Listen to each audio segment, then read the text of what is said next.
bienvenue à chacun et à chacune de vous. Rassemblés dans une église de pierre, nous sommes les pierres vivantes de l'Église de Dieu, la famille de Dieu, et nous formons le corps du Christ.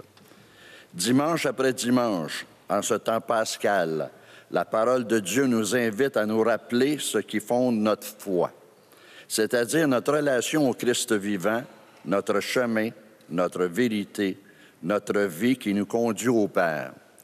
La parole nous appelle à mettre l'accent sur l'engagement de chaque baptisé, notamment dans la mise en valeur de la joie et de la beauté de la famille et de la vie. Aimez-vous les uns les autres comme je vous ai aimé. Avec l'abbé Richard Wallot, notre vicaire paroissial, unissons-nous à toutes les personnes qui se joignent à nous par Internet ou la télévision. Laissons-nous éclairer par la parole et nous nourrir du pain de la vie. Levons-nous pour chanter Dieu.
Au nom du Père et du Fils et du Saint-Esprit, que Dieu le Père, qui se fait proche de chacun et chacune de vous, touche vos cœurs, qu'il vous donne son amour, sa grâce et sa paix. Bienvenue, bonjour à vous tous et joyeuse Pâques à tout le monde, car nous sommes toujours dans le temps de Pâques et c'est Pâques chaque dimanche. Alors, c'est avec joie que je vous retrouve et puis en même temps qu'on est moins nombreux, tout simplement aussi parce que cet après-midi auront lieu les confirmations à l'Église Sainte-Trinité. Donc, il y a beaucoup de familles qui se retrouveront là. Alors, c'est pour cela qu'on est peut-être moins nombreux, mais je vois que vous chantez bien aussi.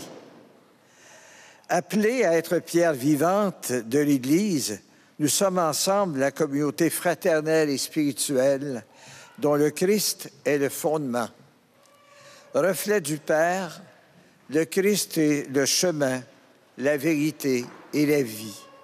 Il est notre espérance quand l'avenir nous semble incertain, particulièrement dans nos familles éprouvées par la pandémie, l'inflation, la crise du logement et particulièrement ces jours-ci, les terribles inondations printanières au Québec et dans notre région, particulièrement à Rigaud, qui est tout proche d'ici, et où on dit que beaucoup de familles, des centaines de familles ont été affligées. Que le Christ soit entre nous un ciment, un mortier efficace de notre famille universelle. Bonne semaine québécoise de la famille à tous aussi. Félicitations à tous les couples qui célébraient un anniversaire de mariage, et à tous ceux qui fêtaient l'anniversaire de votre baptême, votre entrée dans la grande famille de Dieu. Et c'est pourquoi je vais maintenant bénir l'eau et vous asperger en rappel de votre baptême.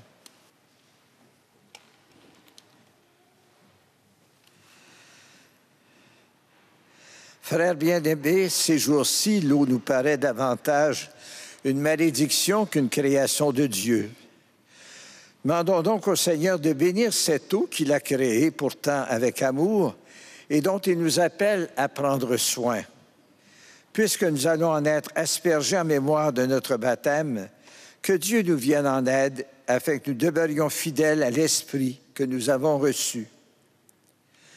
Seigneur Dieu, Père Tout-Puissant, sois favorable aux prières de ton peuple, tandis que nous célébrons la merveille de notre création et la merveille plus grande encore de notre rédemption.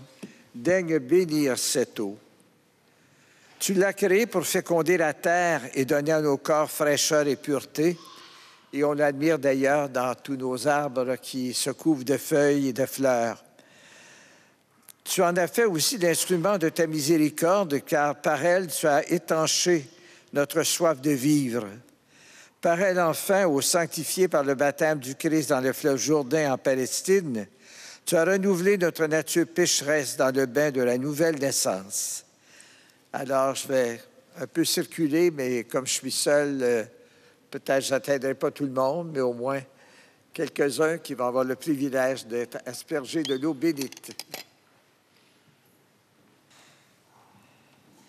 Que cette eau maintenant nous rappelle notre baptême et nous fasse prendre part à la joie de nos frères et sœurs, les baptisés de Pâques. Par le Christ notre Seigneur. Amen. Alors laissons maintenant monter notre louange vers Dieu qui a ressuscité Jésus pour notre vie.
Prions le Seigneur.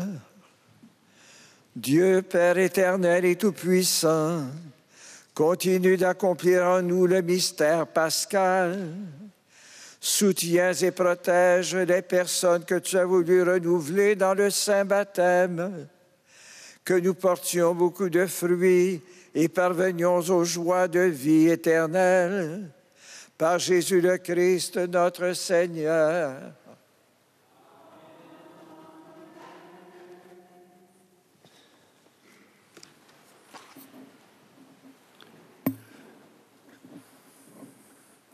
À ses débuts, l'Église manquait de bénévoles pour venir en aide aux pauvres, particulièrement les veuves de langue grecque. Alors l'Esprit de Dieu inspira aux disciples de demeurer unis dans la diversité et à trouver des solutions nouvelles lorsque les difficultés survenaient. Comme membres vivants du peuple de Dieu, aujourd'hui, l'Église nous appelle à notre tour à devenir des pierres vivantes pour l'avenir de notre Église, dont Jésus est le fondement inébranlable. Du livre des Actes des Apôtres. En ces jours-là, comme le nombre des disciples augmentait, les frères de langue grecque récriminèrent contre ceux de la langue hébraïque parce que les veuves de leur groupe étaient désavantagées dans le service quotidien.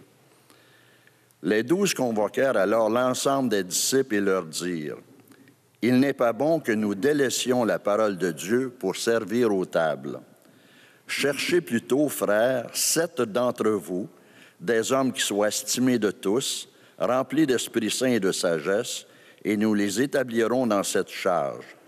En ce qui nous concerne, nous resterons assidus à la prière et au service de la parole. » Ces propos plurent à tout le monde et l'on choisit Étienne, homme rempli de foi et d'Esprit Saint, Philippe, Procore, Nicanor, Timon, Parména et Nicolas, un converti au judaïsme originaire d'Antioche. On les présenta aux apôtres et, après avoir prié, ils leur imposèrent les mains. La parole de Dieu était féconde, le nombre de disciples se multipliait fortement à Jérusalem et une grande foule de prêtres juifs parvenait à l'obéissance de la foi. Parole du Seigneur.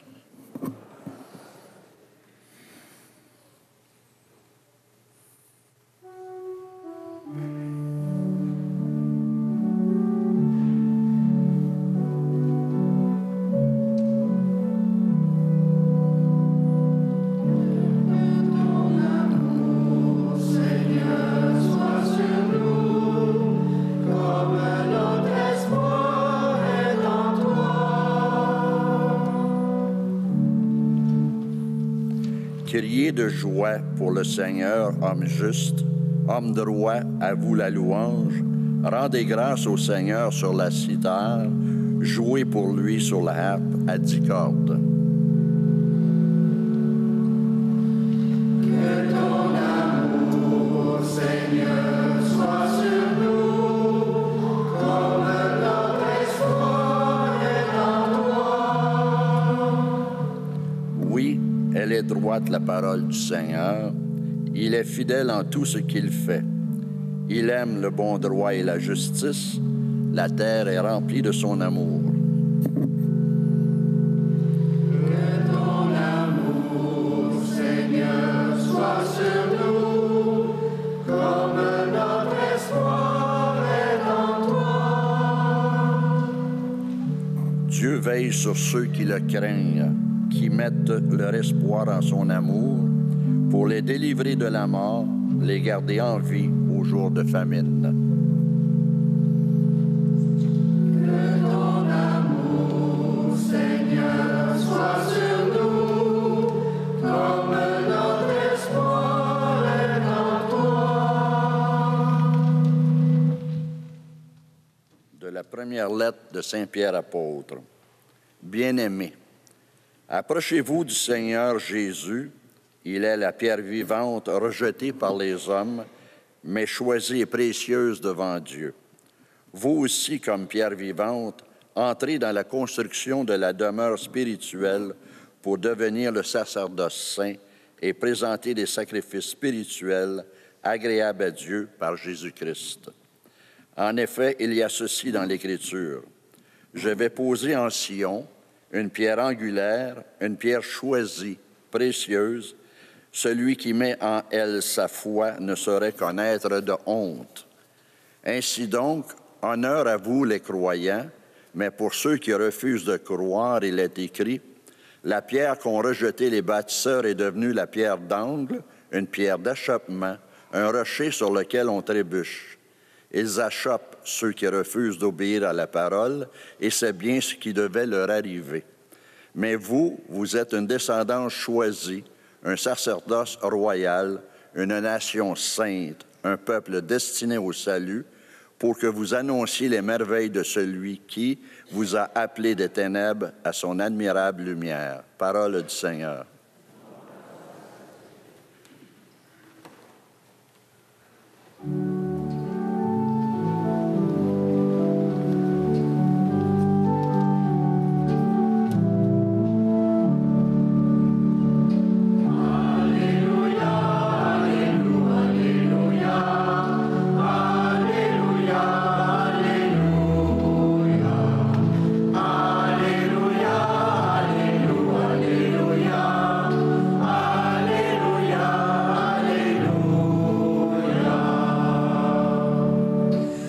Moi, je suis le chemin, la vérité et la vie, dit le Seigneur. Personne ne va vers le Père sans passer par moi.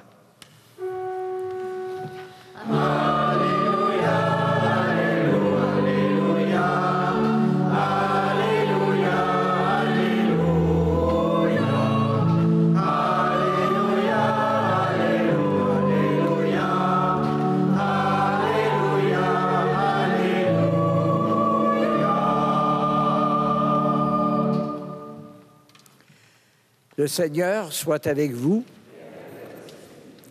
Évangile de Jésus-Christ selon saint Jean.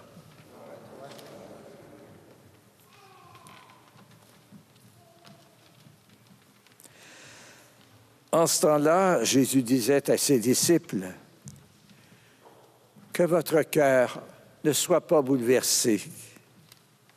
Vous croyez en Dieu, croyez aussi en moi. Dans la maison de mon Père, il y a de nombreuses demeures. Sinon, vous aurais-je dit, je pars vous préparer une place. Quand je serai parti vous préparer une place, je reviendrai et je vous emmènerai auprès de moi, afin que là où je suis, vous aussi, vous y soyez. Pour aller où je vais, vous savez le chemin. » L'apôtre Thomas lui dit, « Seigneur, nous ne savons pas où tu vas. Comment pourrions-nous savoir le chemin? » Jésus lui répond, « Moi, je suis le chemin, la vérité et la vie. Personne ne va vers le Père sans passer par moi. Puisque vous me connaissez, vous connaîtrez aussi mon Père. Dès maintenant, vous le connaissez et vous l'avez vu. » L'apôtre Philippe lui dit, « Seigneur, montre-nous le Père, cela nous suffit. » Jésus lui répond, « Il y a si longtemps que je suis avec vous, et tu ne me connais pas, Philippe? Celui qui m'a vu a vu le Père. Comment peux-tu dire, montre-nous le Père? Tu ne crois donc pas que je suis dans le Père et que le Père est en moi? Les paroles que je vous dis, je ne les dis pas de moi-même. Le Père qui demeure en moi fait ses propres œuvres. Croyez-moi, je suis dans le Père et le Père est en moi. Si vous ne me croyez pas, croyez du moins à cause des œuvres elles-mêmes. Amen, amen, je vous le dis. Celui qui croit en moi fera les œuvres que je fais. Il en fera même de plus grandes, parce que je pars vers le Père. Par notre chant, acclamons la parole de Dieu.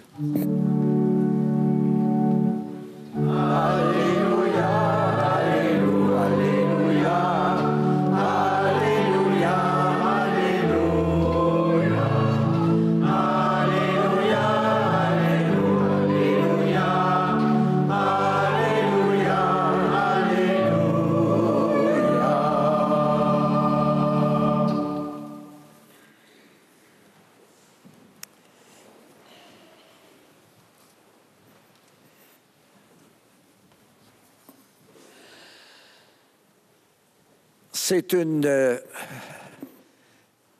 liturgie de la parole extrêmement riche à laquelle nous avons droit ce matin. Un peu comme la floraison des feuilles et des fleurs, la parole est riche et chacun peut en tirer différentes leçons. Mais je voudrais simplement donner un aperçu en vous laissant soin de peut-être de méditer chez vous ces paroles. Tout d'abord, le livre des Actes des Apôtres, qui est l'histoire des débuts de l'Église, l'Église que nous sommes, l'Église que nous formons. Et alors, on voit que dans une communauté où le nombre de membres augmente, eh bien, les 12, au lieu de décider tout seuls, décident d'appeler toute la communauté à participer à l'orientation et au choix, à la manière de régler un problème grave, puisqu'il y a une forme de discrimination entre les veuves d'origine juive et celles d'origine grecque. Il faut se rappeler qu'à l'époque, il n'y avait pas de pension du Canada ou d'aide sociale. Donc, chacune était laissée à elle-même. Il n'y avait pas, dès que l'homme mourait, alors la femme se retrouvait souvent dans la rue ou presque. Et alors, dans cette convocation-là, Bien, ça me rappelle, ça me fait penser à l'appel que le pape nous lance de participer au grand synode mondial, qui veut justement amener les catholiques à repenser un peu l'avenir de notre Église et à dessiner à la fois les besoins, mais aussi les solutions possibles aux problèmes que nous rencontrons. On se plaint toujours qu'on manque de prêtres, mais on a de la difficulté à inventer des manières nouvelles et surtout à les accepter dans la communauté. On tient absolument à avoir des prêtres, on les use, jusqu'au dernier âge, et après ça, bien, et après ça, on se plaint qu'il n'y a pas assez de prêtres. Alors, vous voyez, il y a un problème, mais plutôt que de se lamenter ou de dire, bon, alors de dire, bien, cherchons ensemble qu'est-ce qu'on pourrait faire. Et puis, alors, je vous laisse poursuivre cette réflexion-là chez vous et peut-être penser justement à votre participation au synode mondial.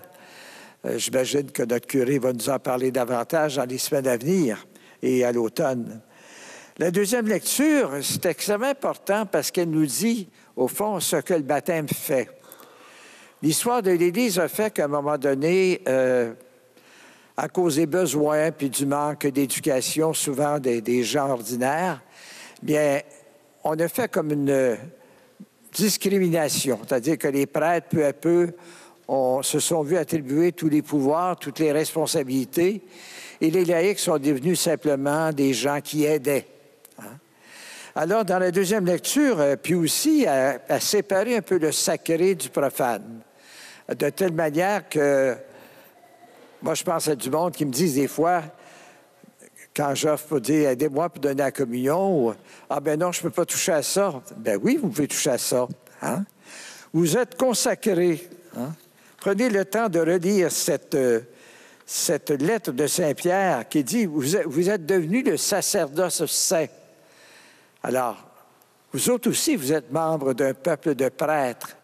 Alors, vous ne devez pas vous sentir mal à l'aise, comme si, au temps des Juifs, on ne pouvait pas toucher à l'arche parce qu'on en mourait.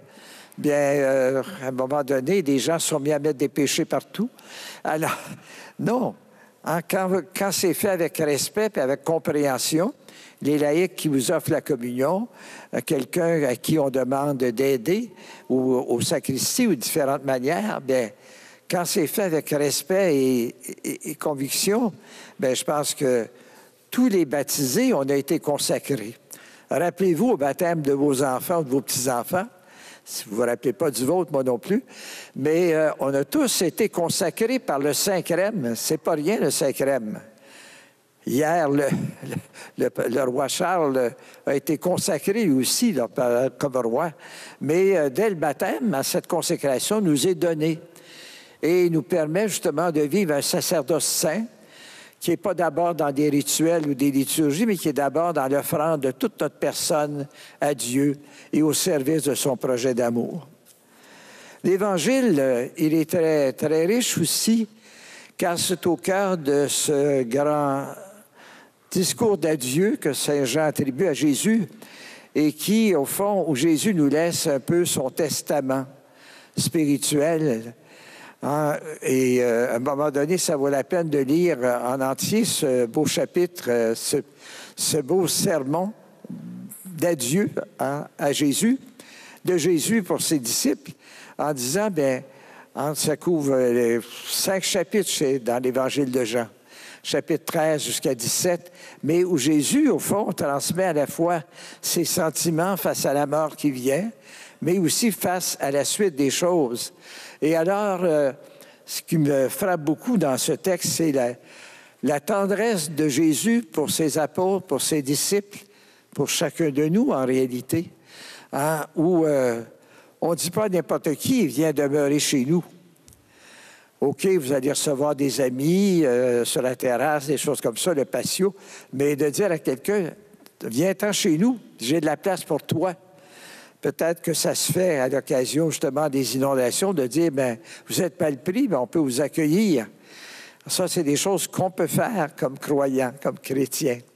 Mais aussi d'avoir cette idée de Jésus qui nous dit que même au-delà de la mort, même après son départ, nous avons une place auprès de lui Il y a beaucoup de demeures dans la maison de mon Père et venez chez nous faire votre demeure. Alors, il y a vraiment là-dedans des confidences profondes et on voit tout le cœur de Jésus pour nous, pour chacune de nous, qui nous sommes, comme nous sommes importants pour lui. On n'est pas juste des associés, des gens qui exécutent des choses. On est là comme membres de la famille de Dieu.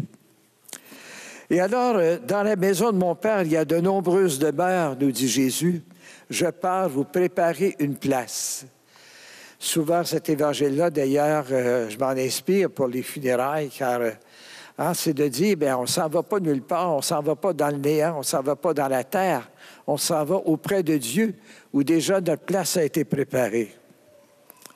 Hier, j'ai regardé quelques images de ce grand reportage sur le couronnement du roi d'Angleterre. C'est là que ça permet de découvrir d'abord à la fois la proximité, mais aussi les différences entre, par exemple, le rituel de l'Église anglicane et le nôtre dans l'Église catholique romaine. La liturgie anglicane, en général, d'abord, elle est originaire du christianisme, du catholicisme. On sait que c'est au 16e siècle, avec le roi Henri VIII, qu'il y a eu cette séparation de l'Église d'Angleterre par rapport à l'Église de Rome. Et à partir de là, bien, chacun a suivi un chemin particulier, mais il y avait beaucoup en commun dans le trésor de la prière, de la liturgie, de la foi aussi. Alors, c'est peut-être l'occasion, même si personnellement, je trouvais qu'on en mettait beaucoup pour un roi, mais ça donnait un sens quand même à quelqu'un qui est chargé en principe de gouverner ou de régner, d'être un peu comme l'inspiration. Quand il a dit, en citant Jésus, « Je ne suis pas venu pour être servi, mais pour servir », bien, tous nos rois, tous nos premiers ministres, tous nos ministres devraient pouvoir méditer ces paroles, comme nous tous d'ailleurs, quand nous sommes en charge dans vos familles, dans notre communauté, notre paroisse.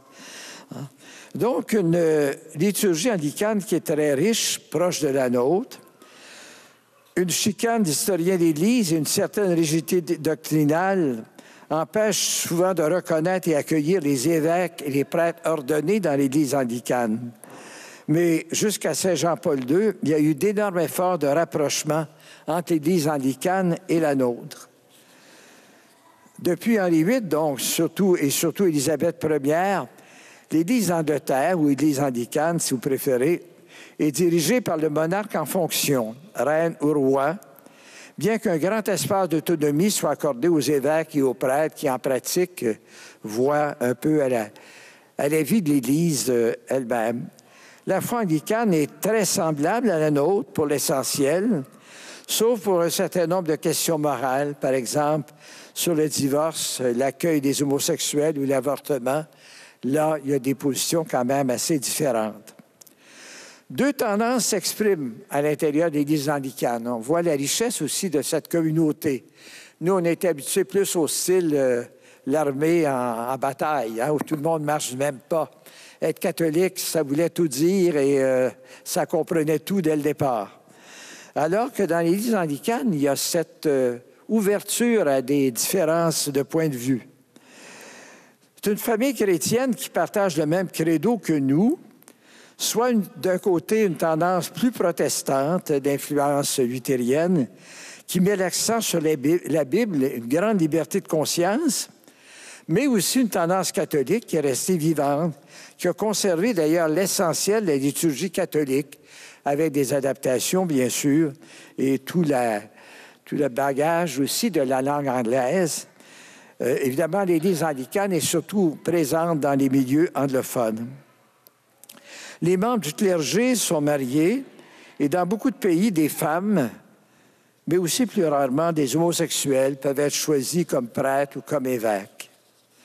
On y trouve aussi des communautés monastiques ou religieuses, surtout depuis le 19e siècle. Et une époque où d'ailleurs il y a eu un rapprochement déjà entre l'Église anglicane et l'Église catholique. Cette grande liberté et aussi le poids du passé avec ses persécutions politiques et religieuses pèse encore parfois sur les efforts d'adaptation au monde moderne. Au 19e siècle, on a vu un mouvement, surtout chez les élites religieuses anglaises, l'attrait à aller vers l'Église catholique, où l'autorité est plus affirmée, mais aussi plus récemment un accueil de prêtres mariés dans l'Église catholique, mais évidemment à certaines conditions. Voilà donc deux familles, deux modèles d'Église qui apprennent à cohabiter et se respecter, surtout, notamment au Canada, à collaborer dans beaucoup d'actions ou d'initiatives de justice sociale, de lutte contre toute forme de discrimination, et pensons aussi à la prise de conscience des abus qu'il y a eu à l'égard des communautés autochtones dans les pensionnats, et de part et d'autre ce désir d'arriver à travailler à réparer le mal qui a été fait. La tradition anglicane, depuis les origines, admet la lecture de la Bible pour les individus et dans les familles, ce que nous, on a négligé. Elle a produit de grands biblistes et spécialistes des Écritures saintes, tandis que nous, il a fallu attendre souvent à la fin des années 40, début des années 50, où Pie XII a rouvert la porte qu'avait fermée Pie X aux recherches bibliques puis à la lecture de la Bible. Alors, les anglicans ont été aussi de grands initiateurs du mouvement de rapprochement entre toutes les églises chrétiennes du monde et la mise en œuvre de l'œcuménisme chrétien dans le monde. Dans la maison de mon Père, il y a beaucoup de demeures, dit Jésus. Je crois que ces paroles de Jésus concernent non pas seulement les individus que nous sommes, mais aussi les communautés chrétiennes du monde et les grandes églises. Un peu comme dans une famille, il y a toutes sortes de caractères, de personnalités qui s'expriment tout en étant une même famille. Et je pense que c'est un peu la même chose. Quand on pense à l'unité des chrétiens, ce n'est pas de dire que tout le monde va marcher du même pas, mais de dire d'apprendre à accueillir nos différences comme des richesses, comme des dons de Dieu, et qui nous permettent de mieux exprimer la richesse incroyable du mystère de la foi chrétienne. Les succès et les réalisations ne font peut-être pas toujours les manchettes, mais des pas immenses ont été faits, surtout depuis les années 60 et le Saint-Pape Jean XXIII, pour que les chrétiens réapprennent à prier ensemble, à partager, à étudier et écouter la parole de Dieu dans les Écritures et agir pour la paix, la justice et la solidarité entre les peuples, les races, agir en faveur des droits de la personne, l'égalité des sexes, la non-violence et le rejet de tout racisme. Ce sont des richesses que nous partageons de plus en plus. Notre pape François, d'ailleurs, agit beaucoup dans cet esprit de collaboration œcuménique. Et ça ressemble un peu à nos familles humaines d'ici, à nos sociétés, à la manière de vivre des belles familles dans notre pays. Pourtant, il n'y a pas de formule idéale pour les familles. Les anciens, nous avons connu une immense majorité de familles, bien sûr, surtout monogames, et d'un partage de tâches. La femme à la maison avec les enfants, l'homme au travail. Mais on voit comment ce modèle-là a tellement évolué depuis 50, 60 ans. L'enseignement de Jésus n'impose aucun modèle de famille, c'est bon de se le rappeler. Jésus lui-même a souvent mis en cause la rigidité du modèle familial, surtout dans les petits milieux comme Nazareth. Un jour, sa famille trouvait qu'il exagérait qu'en allant prêcher partout, ils sont partis en délégation pour aller chercher et dire « il a perdu la tête ». Et alors, on dit à Jésus, « ta mère, tes frères sont ici, ils veulent te voir ». Il a regardé les gens autour de lui, puis il dit, « mon frère, ma soeur, ma mère », c'est tous ceux qui écoutent la parole de Dieu qui la mettent en pratique. Alors, voyez comment les cadres sociaux, Jésus a voulu qu'ils s'adaptent aussi à la réalité nouvelle d'une famille humaine appelée à devenir famille de Dieu, enfant de Dieu. Alors, c'est l'essentiel. En réalité, la Sainte Famille, qu'on a souvent mis en icône, n'a jamais été pour Jésus un modèle unique et obligé. Dans notre communauté, il y a toutes sortes de familles. Il y a des gens qui sont seuls, il y a des gens qui sont en couple, pas nécessairement mariés, mais qui ont des enfants. Il y a des familles reconstituées. Il y a toutes sortes de familles aujourd'hui. Mais ce sont des familles partout où il y a de l'amour et partout où il y a de la foi aussi. Hein, c'est la communauté chrétienne, en réalité, pour Jésus, qui devient la vraie famille. Une famille qui accueille les petites familles dans leur diversité et avec leurs blessures. Une famille qui ne reste pas accrochée aux erreurs passées des autres. Saint Paul disait, par-dessus tout, qu'il y ait l'amour. C'est lui qui fait l'unité dans la perfection. On devrait écrire ça dans toutes les familles. Par-dessus tout, qu'il y ait l'amour. C'est lui qui fait l'unité dans la perfection. Les modèles de famille sont variables. Familles humaines ou familles religieuses. Elles sont toutes perfectibles et évoluent selon les conditions sociales, les mentalités, les cultures, les changements économiques aussi. Apprenons surtout à mieux nous connaître et à nous respecter à l'intérieur de la communauté chrétienne. Combien de gens vous connaissez ici? Hein? Combien de gens à qui vous prenez le temps de saluer, ne serait-ce qu'à l'entrée, de leur dire qui vous êtes, de leur souhaiter la bienvenue si ce sont des étrangers?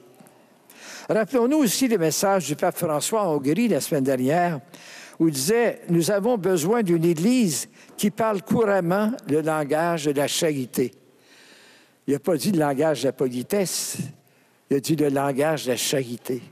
La charité, c'est l'amour qui jaillit du cœur du Christ et qu'il répand aussi dans nos cœurs par l'Esprit Saint qu'il nous a donné. Alors, retenons finalement la parole de Jésus.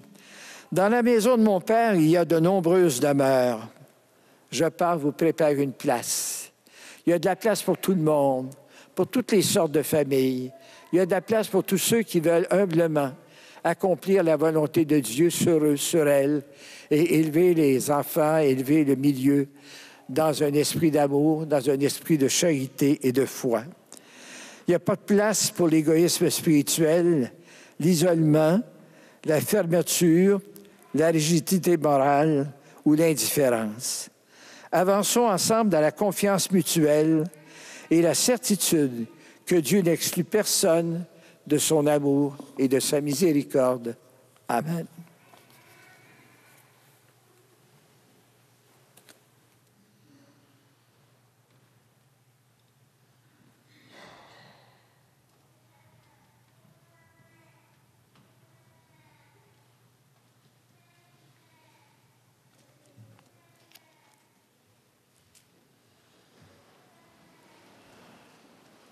Je crois en Dieu, le Père Tout-Puissant, Créateur du ciel et de la terre.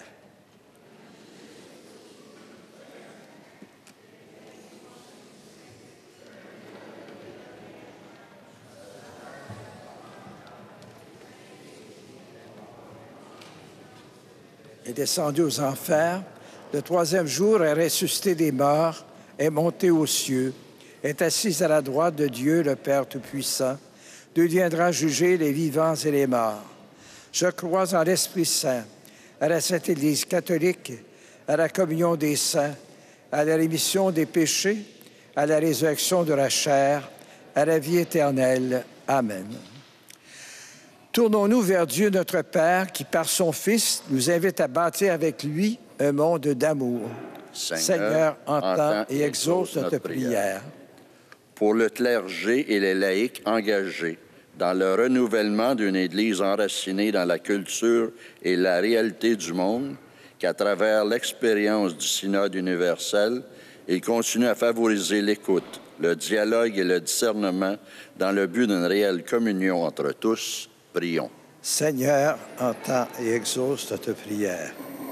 Pour les diacres et spécialement pour notre diacre permanent aidé, qui témoigne de la proximité de l'Église auprès des personnes démunies, malades ou en voie d'être baptisées, que l'esprit de force, d'amour et de sagesse les accompagne dans leur ministère. Prions. Seigneur, entends et exauce notre prière. Pour les victimes des pays marqués par la violence et la guerre, particulièrement au Soudan et en Palestine, que l'assistance d'organismes de solidarité internationale soit pour elles source de réconfort, de sécurité et d'espoir. Prions. Seigneur, entends et exauce notre prière.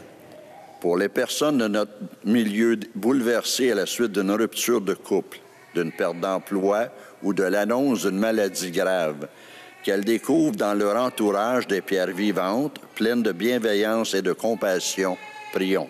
Seigneur, entends et exauce notre prière. Prions pour les jeunes de notre pays et d'ailleurs dans le monde qui, dans 3 mois, participeront aux Journées mondiales de la jeunesse qui seront célébrées à Lisbonne, au Portugal. Que leur foi et leur espérance en sortent raffermies. Prions. Seigneur, entends et exauce notre prière. Prions pour les membres de nos familles du Québec, qu'ils découvrent la joie d'être des pierres vivantes dans une Église qui se veut ouverte aux disparités culturelles et attentive aux joies et aux peines de toutes les personnes. Prions. Seigneur, entends et exauce notre prière. Seigneur Dieu, entends et exauce notre prière. Que ton esprit nous vienne en aide, que nous puissions vivre dans la confiance et l'espérance en ton Fils Jésus, vivant parmi nous, par le Christ notre Seigneur. Amen.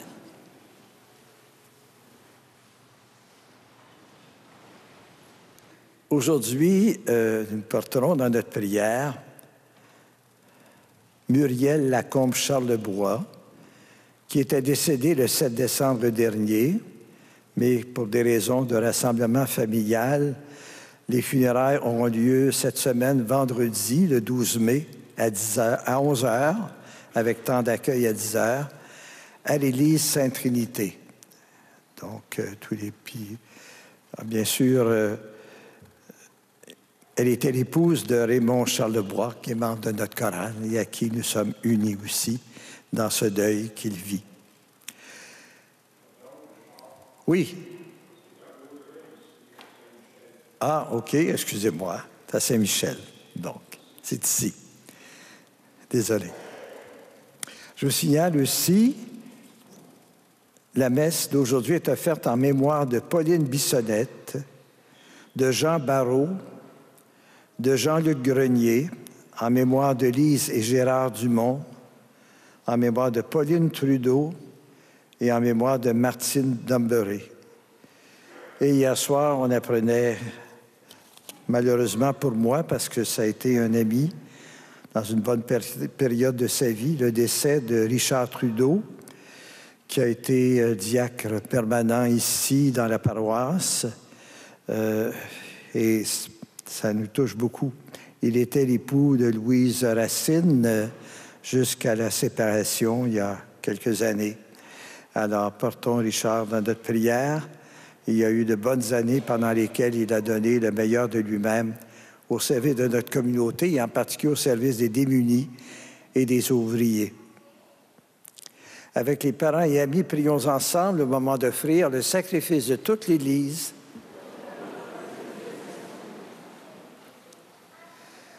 Seigneur, notre Dieu et Père, dans l'admirable échange du sacrifice eucharistique, tu nous fais prendre part à ton unique et souveraine divinité. Puisque nous avons reçu la connaissance de ta vérité, accorde-nous de lui être fidèles par toute notre vie. Par le Christ notre Seigneur. Le Seigneur soit avec vous. Élevons notre cœur. Rendons grâce au Seigneur notre Dieu.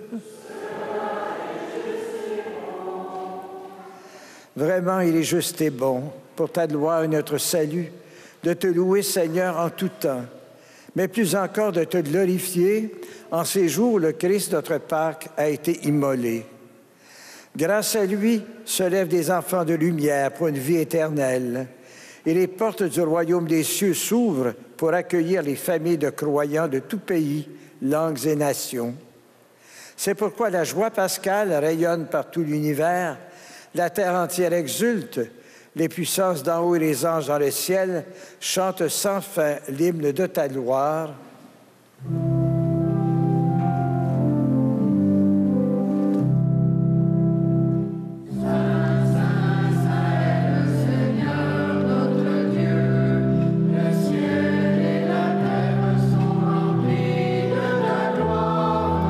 Hosanna au plus haut.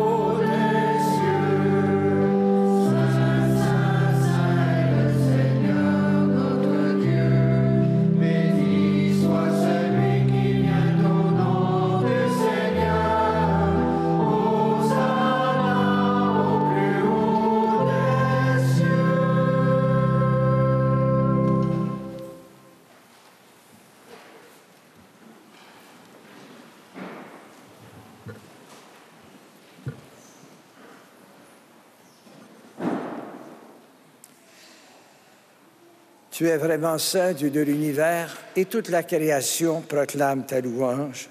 Car c'est toi qui donnes la vie, c'est toi qui sanctifies toutes choses par ton Fils Jésus-Christ, notre Seigneur, avec la puissance de l'Esprit Saint. Et tu ne cesses de rassembler ton peuple, afin que du levant au couchant du soleil, une offrande pure soit présentée à ton nom. C'est pourquoi nous voici rassemblés devant toi, et dans la communion de toute l'Église, nous célébrons aujourd'hui dimanche, le jour où le Christ est ressuscité d'entre les morts. Par lui que tu as élevé à ta droite, nous te supplions. Viens consacrer toi-même les offrandes que nous apportons. Sanctifie-les par ton esprit pour qu'elles deviennent le corps et le sang de ton Fils Jésus-Christ, notre Seigneur, qui nous a dit de célébrer ce mystère. La nuit même où il fut livré, le Seigneur Jésus prit le pain. En te rendant grâce, il dit la bénédiction. Il rompit le pain et le donna à ses disciples en disant « Prenez et mangez-en tous. Ceci est mon corps livré pour vous. »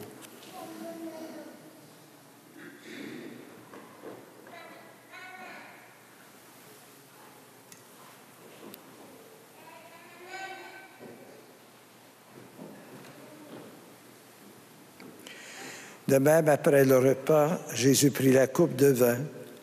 En te rendant grâce, il dit la bénédiction et donna la coupe à ses amis en leur disant « Prenez et buvez-en tous, car ceci est la coupe de mon sang, le sang de l'alliance nouvelle et éternelle, qui sera versé pour vous et pour la multitude en rémission des péchés.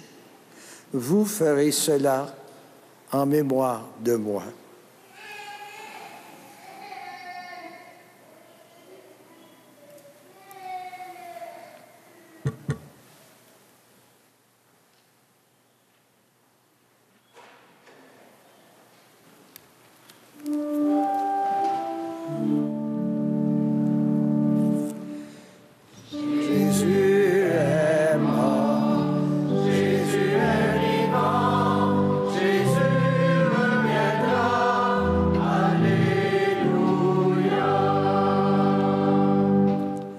En faisant ainsi mémoire de ton Fils, de sa passion qui nous sauve, de sa glorieuse résurrection et de son ascension dans le ciel, alors que nous attendons son dernier avènement, nous t'offrons, Seigneur Père, en action de grâce, ce sacrifice vivant et saint. Regarde, nous t'en prions, l'offrande de ton Église et daigne reconnaître ton Fils qui, selon ton dessein d'amour, s'est offert lui-même en sacrifice pour nous réconcilier avec toi. Quand nous serons nourris de son corps et de son sang et remplis de l'Esprit Saint, accorde-nous d'être un seul corps et un seul esprit dans le Christ. Que l'Esprit Saint fasse de nous une éternelle offrande à ta gloire pour que nous obtenions un jour l'héritage promis avec tes élus. En premier lieu, la bienheureuse Vierge Marie, Mère de Dieu, avec Saint Joseph, son époux, avec Saint Pierre, Saint Jean-Baptiste, Saint Michel Archange, les bienheureux apôtres, les glorieux martyrs, Saint François de Laval, la bienheureuse Esther Blondin et tous les saints et saintes de nos familles qui ne cessent d'intercéder auprès de toi et nous assurent de ton secours. Et maintenant, nous te supplions, Père, par le sacrifice qui nous réconcilie avec toi, étends au monde entier le salut et la paix. Affermis ton Église en pèlerinage sur la terre, dans la foi et la charité, en union avec ton serviteur, notre pape François et notre évêque Noël, l'ensemble des évêques, les prêtres, les diacres, nos collaboratrices et nos collaborateurs bénévoles et tout le peuple que tu as racheté. Écoute en ta bonté les prières de ta famille que tu as voulu rassembler devant toi. Dans ta miséricorde, ramène à toi, Père très aimant, tous tes enfants dispersés. Pour nos frères et sœurs défunts, et pour toutes les personnes qui ont quitté ce monde et trouvent grâce devant toi, nous te prions.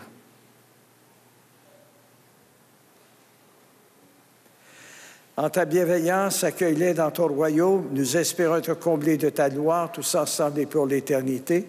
Par le Christ notre Seigneur, par qui tu donnes au monde toute grâce et tout bien.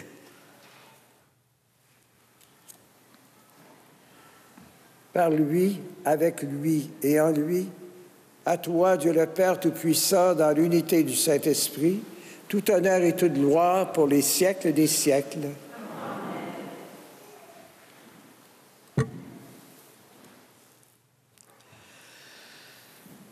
Par sa vie, sa parole et son action, Jésus nous a montré qui est Dieu.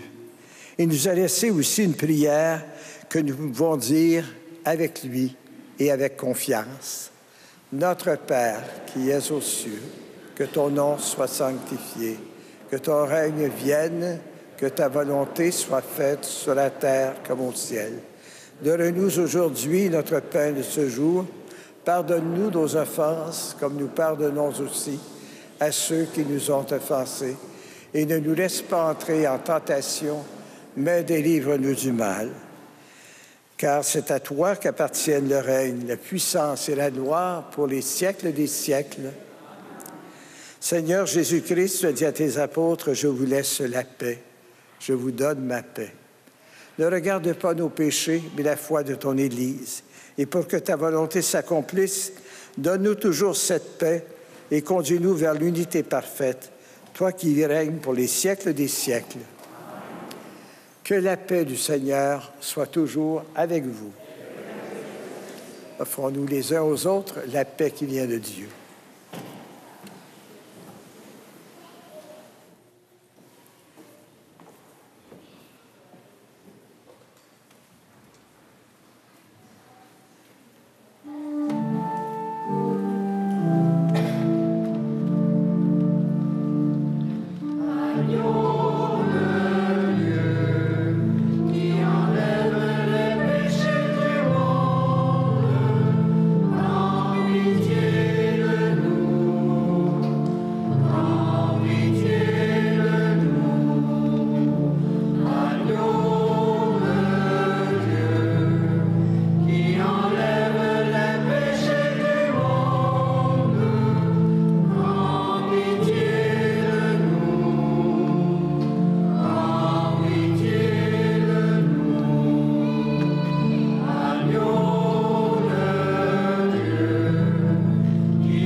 Voici le chemin, la vérité et la vie. Nul ne va au Père sans passer par lui. Il est l'agneau de Dieu qui enlève les péchés du monde. Heureux et heureux sommes-nous d'être les invités au repas des noces de l'agneau. Seigneur, je ne suis pas digne de te recevoir, mais dis seulement une parole et je serai guéri.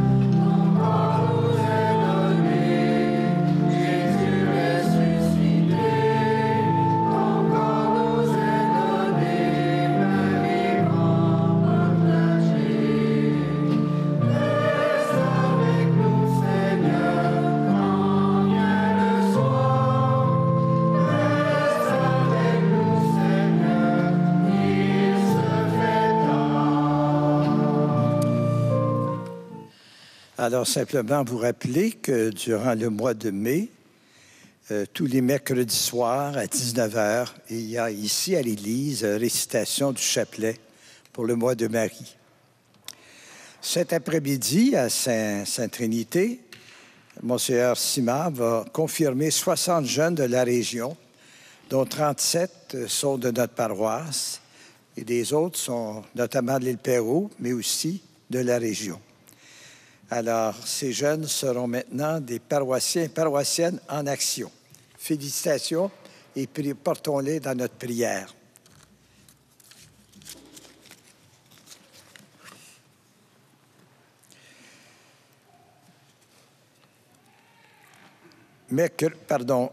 vendredi soir. Non, j'aime mieux pas, parce que je ne suis pas sûr dans mes choses. Vous savez que cette année, le Père Boniface, notre curé, va célébrer ses 25 ans d'ordination. Donc, on pourra le porter de façon spéciale dans notre prière. Et il y aura d'ailleurs une messe, mais il y aura peut-être plus de détails dans le prochain feuillet.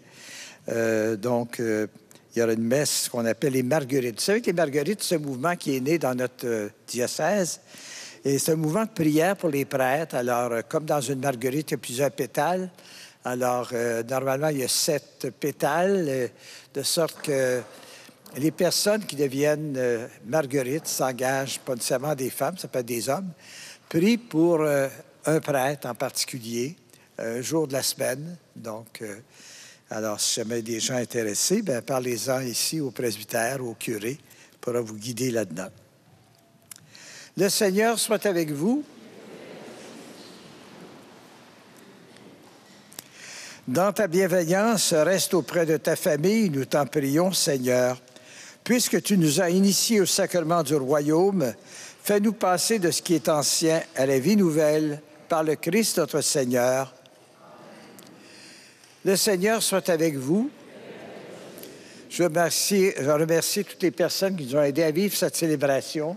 Notre lecteur, nos chantres, la chorale qui a fait un magnifique travail, et tous ceux ici qui sont à l'avant, et l'équipe aussi de C'est sur ma TV, alors qui nous permet de diffuser cette messe un peu partout dans la région.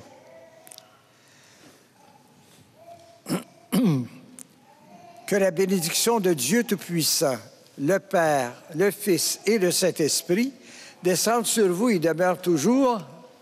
Amen. Alors, allez contempler les merveilles de Dieu dans la nature et dans le cœur des gens que vous allez rencontrer. Allez dans la paix du Christ. Au revoir, bon dimanche et bonne semaine. Bonne semaine de la famille.